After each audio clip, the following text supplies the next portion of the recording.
ఓకేనా? సో ఇప్పుడు ordinal numbers ఎవరికి ఏ నెంబర్ ఉందో వాళ్ళకి ఆర్డినల్ నంబర్ ఎలా చెప్తామో చూడండి. ఇషిక ఏ ప్లేస్ లో ఉంది?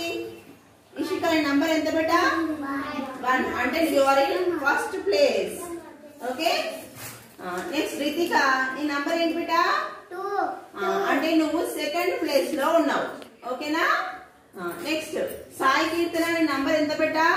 3. 3 అంటే నువ్వు థర్డ్ ప్లేస్ లో ఉన్నావు. నెక్స్ట్ సుప్రీత నీ నంబర్ ఎంత బేటా? 4. 4 అంటే you are in fourth place. ఏ ప్లేస్ నానా? Fourth place. నెక్స్ట్ రుత్విక నీ నంబర్ ఎంత బేటా? 5. అంటే you are in fifth place. Okay. ఏ ప్లేస్ లో ఉన్నావు నువ్వు? Fifth place. Say loudly, fifth place.